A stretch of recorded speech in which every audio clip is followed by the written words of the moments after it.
Bismillahirrahmanirrahim. Muhammad Qasim berkata, semua mimpiku sangatlah jelas seperti ia benar-benar berlaku di kehidupan yang nyata. Tapi kemudian aku bangun dan menyedari itu semua hanyalah sebuah mimpi yang indah. Setiap kali aku melihat mimpi bertemu Allah dan Nabi Muhammad SAW, kemudian aku berharap dapat melihat mimpi seperti itu setiap waktu. Warna yang aku lihat di dalam mimpi, aku belum pernah melihatnya di kehidupan yang nyata.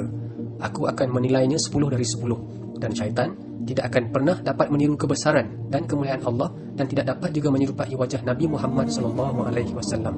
Allah yang Maha Berkuasa adalah yang paling sering muncul di dalam mimpiku. Aku tidak pernah sama sekali melihat Allah dengan mata kepalaku sendiri di dalam mimpiku.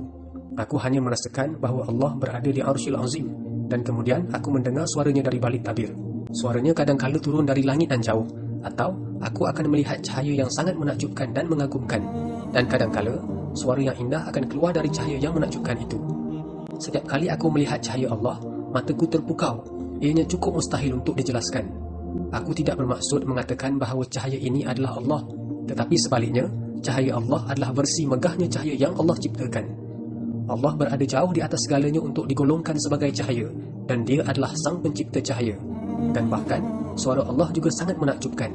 Ia dipenuhi dengan rahmat yang begitu banyak dan kemurnian yang jauh dari yang dapat dijelaskan melalui perkataan. Suara Allah dalam mimpiku jauh lebih mulia daripada mana-mana manusia, dan suara itu tidak mempunyai kelemahan seperti kehabisan nafas ketika berbicara.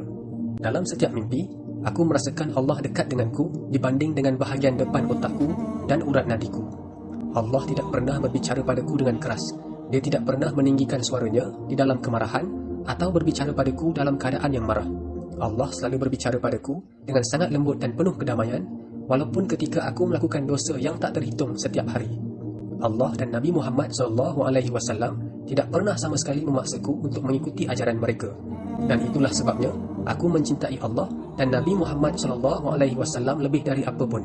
Allah dan Nabi Muhammad SAW berbicara denganku di dalam bahasa Urdu, dan itu adalah bahasa utamaku.